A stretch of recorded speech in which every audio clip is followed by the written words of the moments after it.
반갑습니다. 매림 역사문화TV 기획특집 사서로 보는 단군조선 말살사 두 번째 시간이 되었습니다. 1부 내용 여러분들 어떻게 보셨는지 모르겠습니다. 자, 2부 내용은 본격적인 조선시대 역사서를 여러분들께 소개해 드릴 건데요. 1403년부터 1543년 사서를 여러분들께 소개해 드리겠습니다. 조선시대는 여러분들 1부에서 말씀드린 것처럼 이제 조선시대 사서를 볼 때 유의할 점은 말 그대로 고려 중기 말기로 들어서면서 이제 승리학이 이제 국가로 이제 우리 역사 속으로 들어오는 시간대죠. 그래서 조선은 말 그대로 승리학의 나라입니다. 그래서 이 승리학 학자들이 승리학을 중심으로 나라가 만들어졌기 때문에 역사관도 그 영향을 그대로 받아가지고 중화 중심의 역사관이 정립이 됩니다. 그러니까 어디까지 들어가 버리느냐. 나중에 이제 뭐 다 이야기 나오겠지만은도 이 중국 중화의 롤모델 국가로서 중국의 중화 문화의 주작을 가장 잘 이어받은 국가가 이 우리나라 조선이라는 개념으로서 고려 조선이라는 개념으로 이제 바라보는 시각이 형성되기 때문에 누가 강조되느냐 하면 기자가 강조가 됩니다. 기자가 강조되면서 기자의 후속타 누구죠? 이만희 강조되고 이만희 들어오고 그 다음에 한사곤까지 들어옵니다. 그럼 원래 조선시대 때 한사곤이 평양에 있었기 때문에 한사곤을 유학자들이 쓴 것이 아니냐? 아닙니다. 나중에 여러분들께서 한 3부, 4부에 보시겠지만도 그 한사곤에 대한 이야기를 하면 반드시 등장하는 것이 갈석산과 폐수 위치가 등장하는데요. 그 중에 더 뭐냐면 옛날에서는 옛날 그 하나의 경기를 이야기할 때는 항상 강 중심으로 많이 이야기 나옵니다. 특히 이 폐수라는 거. 폐수는 중국과 한국의 역사 영역에서 가장 중요한 요소 중에 하나가 그 강입니다. 근데 이 폐수가 시대마다 옮겨다니기 때문에 하나로 고정시키면서 봐서는 안 됩니다. 근데 문제는 뭐냐?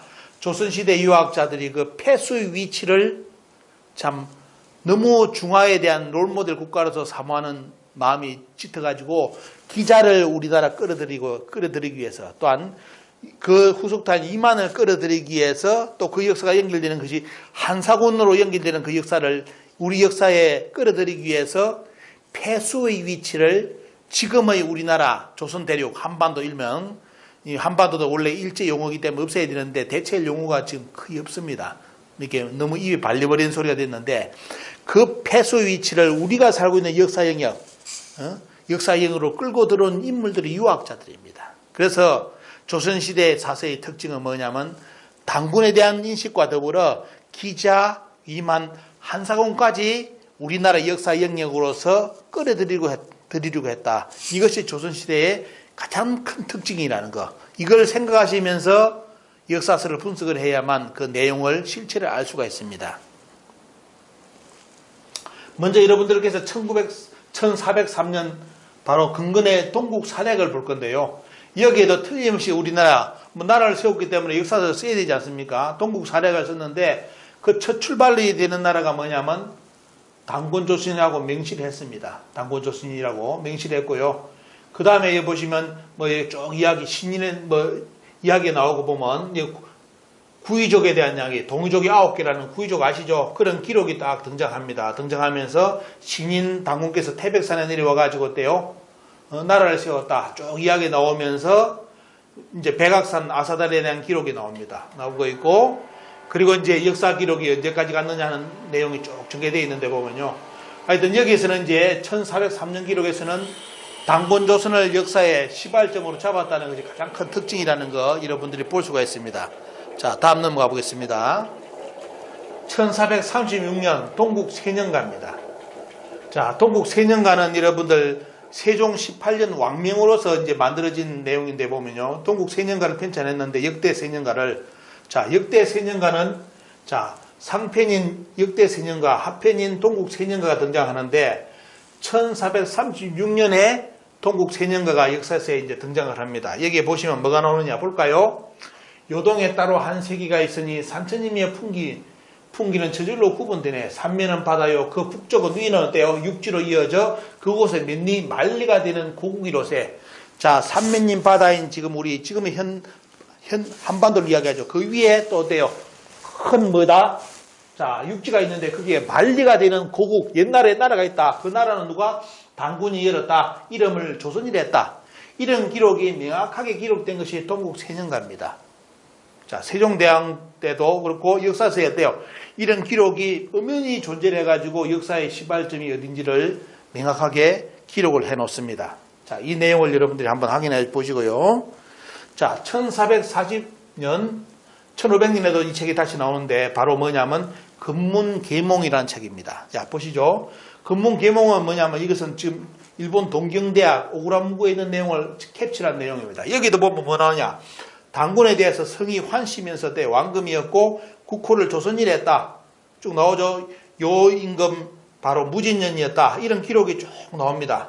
그리고 1211년 쭉 이야기 기록이 뭐 이런 시간대 연대기까지 어떻습니까? 이게 쭉 이야기 나오면서 그 다음에 뭐냐면 구이족에 대한 이야기, 환인에 대한 이야기, 그 다음에 태백산으로 쭉 내려온 이야기, 그 다음 뭐가 나오느냐? 단군께서 팽호를 시켜서 이제 팽호 아시죠? 많이 아까 이야기했던 일부에 이야기했던 팽호의 뭡니까? 팽호는 홍수 졌을 때 산과 어떻습니까? 강을 맡았던 책임자입니다. 팽호에 대한 내용이하고 그것이 뭐냐면 나중에 보면 어때요? 기록이 어디에 있다? 춘천에 있는 비석에 기록이 되어 있다. 그 내용이. 그리고 이제 우우 있을 때 뭡니까? 부류가 거기에 갔다. 이게 하우는 원래는 하우시 나중에 후세 기록이기 때문에 하우라 표현했는데 원래는 한나라가 형성되기 이전에 순임금 때 사공우의 기록이죠. 그때 누구를 보냈다? 부류를 보냈다. 아들 부류를 보냈다라는 기록이 여기 나옵니다. 자, 이렇게 1440년 기록이 엄연히 존재를 하고 있습니다. 자, 1451년 기록 보겠습니다. 1451년에 여러분들 그 아시는 고려사가 등장을 합니다. 자, 고려사 중에 뭐냐면 여러분들이 보셔야 될 게 열전 제25권.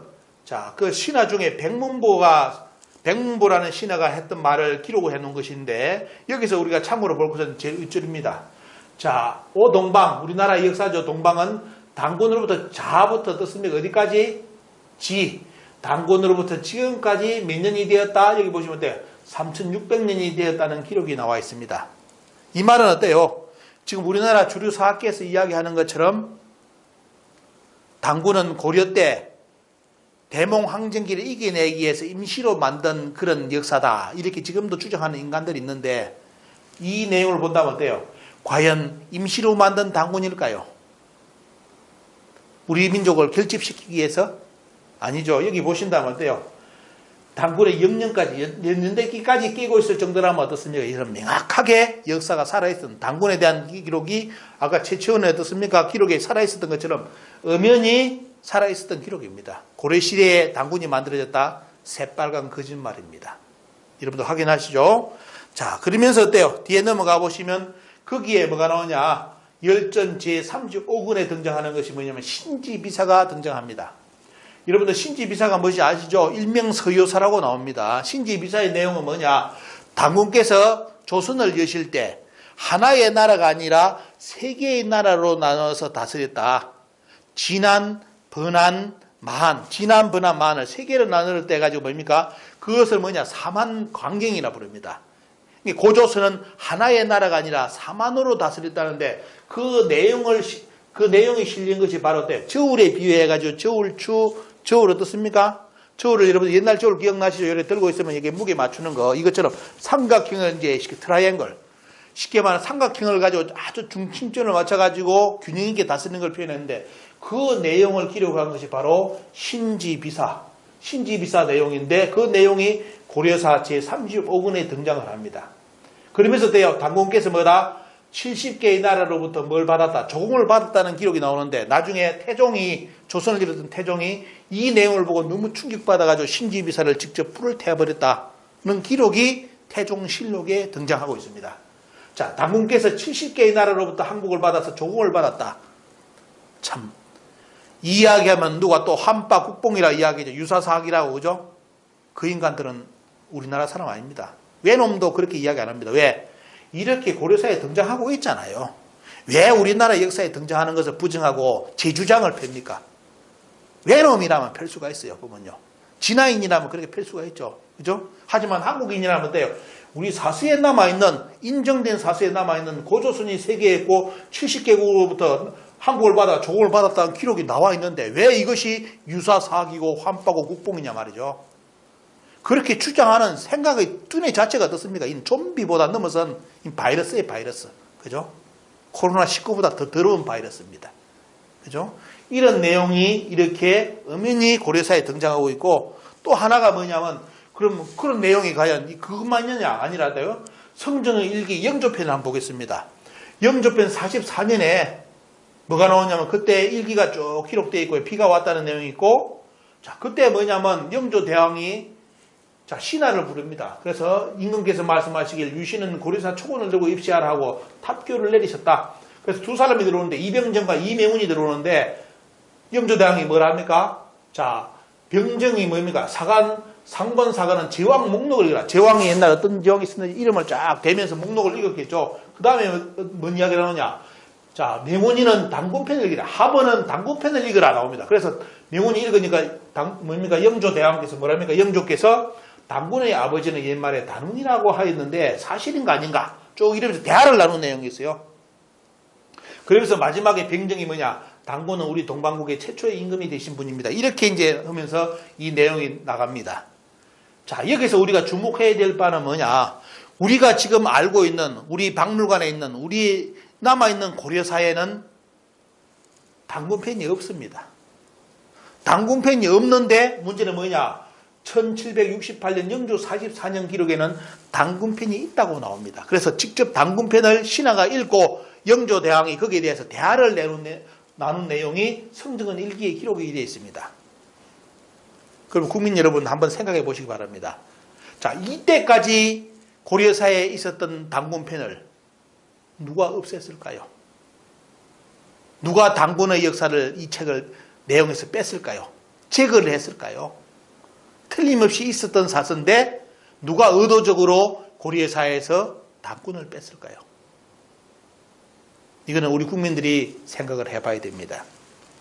자, 그 다음 15세기 책 중에 누구냐면 여러분들 김종직 아시죠? 세종부터 성종 때의 인물, 유명한 인물입니다.